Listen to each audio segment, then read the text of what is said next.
Hello. Today is the Sherlock Holmes story, Red-Headed League. This is part 2. Your experience has been a most entertaining one, remarked Holmes, as his client paused and refreshed his memory with a huge pinch of snuff. Pray continue your very interesting statement. There was nothing in the office but a couple of wooden chairs and a deal table, behind which sat a small man with a head that was even redder than mine. He said a few words to each candidate as he came up, and then he always managed to find some fault in them which would disqualify them. Getting a vacancy did not seem to be such a very easy matter, after all. However, when our turn came, the little man was such more favorable to me than any of the others, and he closed the door as we entered so that he might have a private word with us.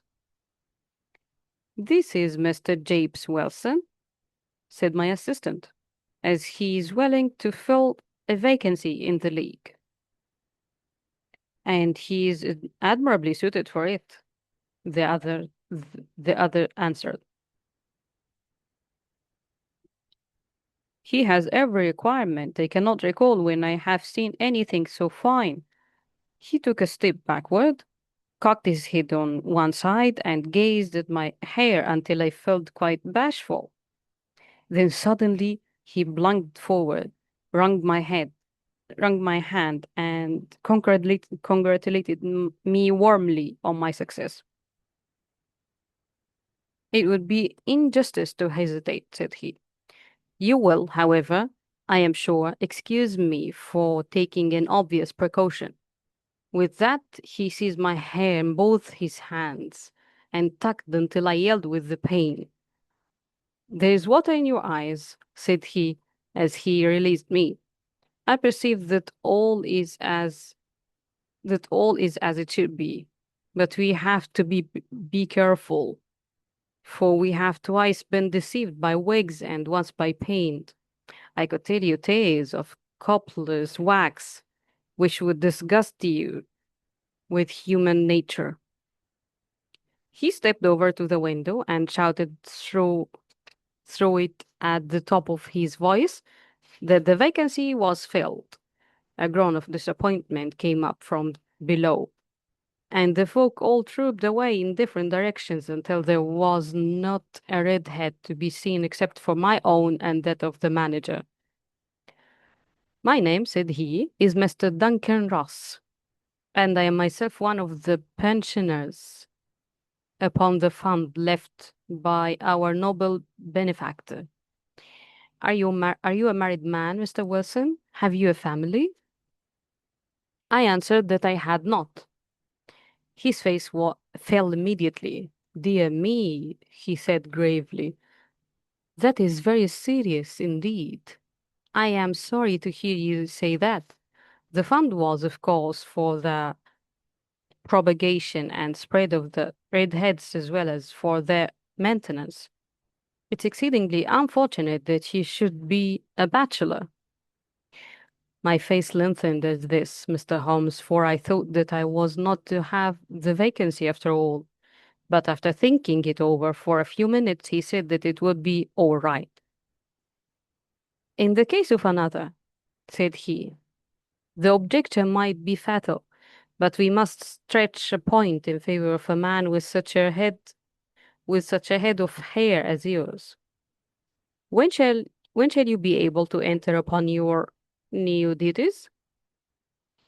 Well, it's a little awkward, for I have a business already, said I. Oh, never mind about that, Mr. Wilson, said Vincent Spaulding. I should be able to look after that for you. What would be the hours? I asked. 10 to 2. Now, a pawnbroker's business is mostly done of an evening, Mr. Holmes, especially Thursdays and Fridays evening, which is just before payday. So it would suit me very well to earn a little in the mornings. Besides, I knew that my assistant was a good man and that he would see to nothing that turned up. That would suit me very well, said I. And the pay? It's 4 guineas a week. And the work is purely nominal. What do you call purely nominal?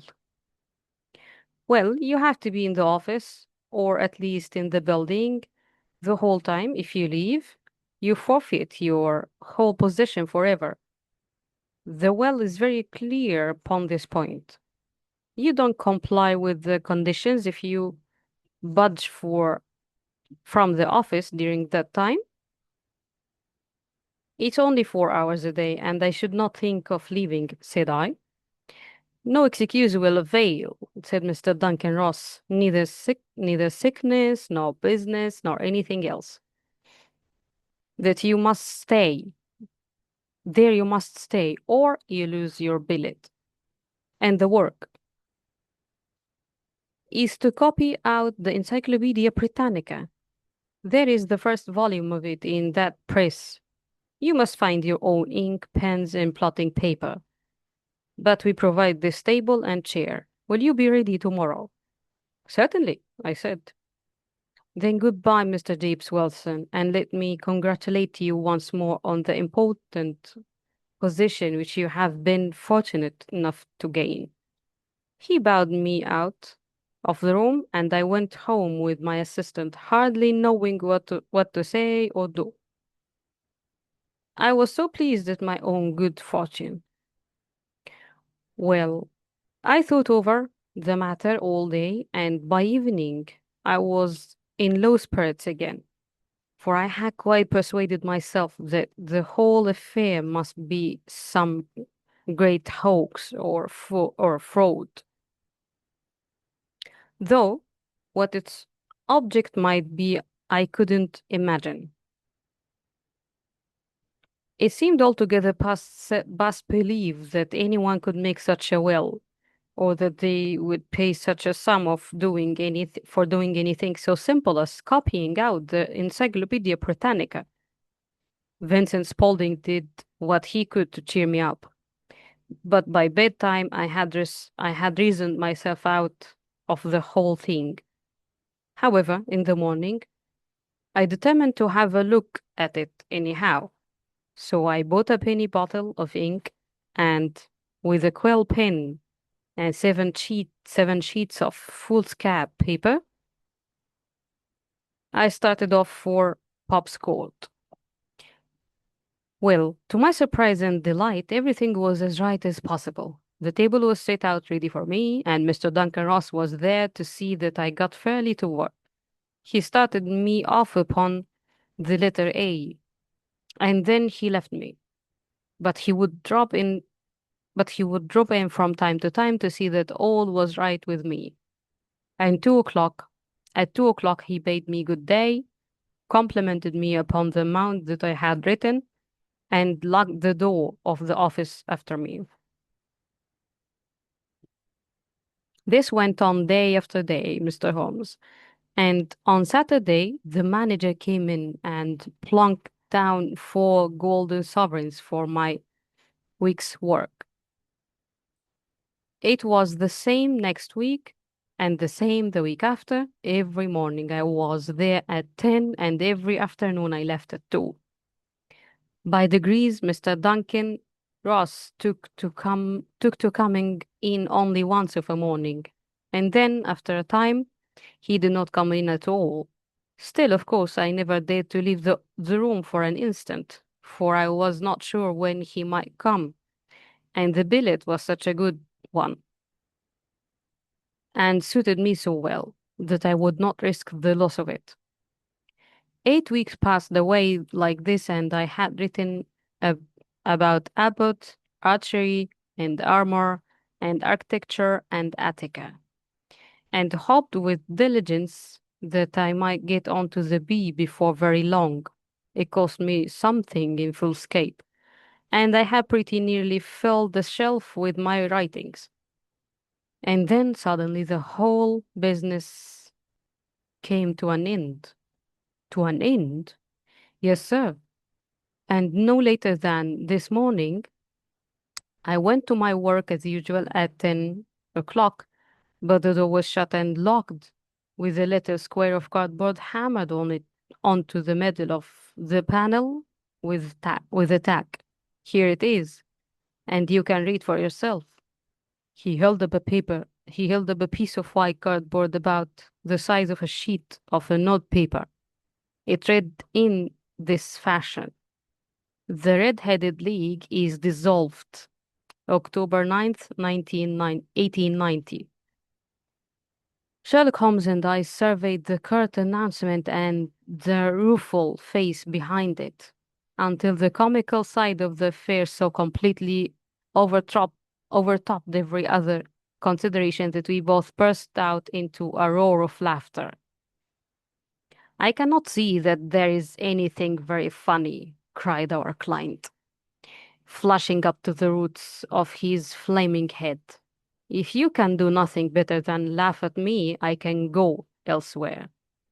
No, no, cried Holmes, shoving him back into the chair from which he had half risen. I really wouldn't miss your case for the world. It's most refreshingly unusual. But there is, if you will excuse my saying so, something just a little funny about it. Pray, what steps did you take when you found the card upon the door? I was staggered, sir. I did not know what to do. Then I called round at the offices, but none of them seemed to know anything about it. Finally, I went to the landlord, who is an accountant living on the ground floor, and I asked him if he could tell me what had become of the Red-Headed League. He said that he had never heard of any such body. Then I asked him who Mr. Duncan Ross was. He answered that the name was new to him. Well, said I, the gentleman at number 4. What? The red-headed man? Yes. Oh, said he. His name was William Morris. He was a solicitor and was using my room as a temporary convenience until his new premises was ready. He moved out yesterday. Where could I find him? Oh, at his new offices? He did tell me the address. Yes, 17 King Edward Street, near St. Paul's. I started off, Mr. Holmes, but when I got to that address, it was a manufactory of artificial kneecaps, and no one in it had ever heard of either Mr. William Morris or Mr. Duncan Ross. And what did you do then? Asked Holmes. I went home to Saxe Coburg Square, and I took the advice of my assistant, but he could not help me in any way. He could only say that if I waited, I should hear by post. But that was not quite good enough, Mr. Holmes. I did not wish to lose such a place without a struggle. So, as I had heard that you were good enough to give advice to poor folk you who were in need of it, I came right away to you. And you did very wisely, said Holmes. Your case is an exceedingly remarkable one, and I shall be happy to look into it. From what you have told me, I think that it is possible that graver issues hang from it than might at first sight appear. Grave enough, said Mr. James Wilson. Why, I have lost £4 a week. As far as you are personally concerned, remarked Holmes, I do not see that you have any grievance against this extraordinary league. On the contrary, you are, as I understand, richer by some 30 guineas, so to say nothing of the minute knowledge which you have gained on every subject which comes under the letter A. You have lost nothing by them. No, sir, but I want to find out about them, and who they are, and what their object was in playing this prank. If it was a prank upon me, it was a pretty expensive joke for them, for it cost them £32. We shall endeavor to clear up these points for you. And first, one or two questions, Mr. Wilson. This assistant of yours, who first called your attention to the advertisement? How long had he been with you? About a month then. How did he come? In in answer to an advertisement. Was he the only applicant? No, I had a dozen. Why did you pick him? Because he was handy and would come cheap. At half wages, in fact. Yes. What is he like, this Vincent Spaulding? Small, stout built, very quick in his ways, no hair on his face, though he's not short of 30. Has a white splash of acid upon his forehead. Holmes sat up in his chair in considerable excitement. I thought as much, said he. Have you ever observed that his ears are pierced for earrings? Yes, sir. He told me that a gypsy had done it for him when he was a lad. Hmm, said Holmes, sinking back in a deep thought. He is still with you? Oh, yes, sir. I have only just left him. And has your business been attended to in your absence? Nothing to complain of, sir. There's never very much to do of a morning. That will do, Mr. Wilson. I shall be happy to give you an opinion upon the subject in the course of a day or two. Today is Saturday, and I hope that by Monday we may come to a conclusion. Well, Watson, said Holmes when our visitor had left us, what do you make of it all? I make nothing of it, I answered frankly. It's a most mysterious business. As a rule, said Holmes, the more bizarre a thing is, the less mysterious it proves to be. It's your commonplace, featureless crimes, which are really puzzling, just as a commonplace face is the most difficult to identify. But I must be prompt over this matter. What are you going to do then? I asked. To smoke, he said. It's quite a three-pipe problem, and I beg that you won't speak to me for 50 minutes. He curled himself up in his chair with his thin knees drawn up to his hawk-like nose, and there he sat with his eyes closed and his black clay pipe thrusting out like the bill of some strange bird. I had come to the conclusion that he had dropped asleep, and indeed was nodding myself when he suddenly sprang out of his chair with the gesture of a man who has made up his mind and put his pipe down upon the mantelpiece. Sarasate plays at the St. James Hall this afternoon, he remarked. What do you think, Watson? Could your patient spare you for a few hours? I have nothing to do today. My practice is never very absorbing. Then put on your hat and come. I am going through the city first, and we can have some lunch on the way. I observe that there is a good deal of German music on the program, which is rather more to my taste than Italian or French. It's introspective, and I want to introspect. Come along. Okay, we'll stop here today and complete in part 3. Thank you for listening. Goodbye.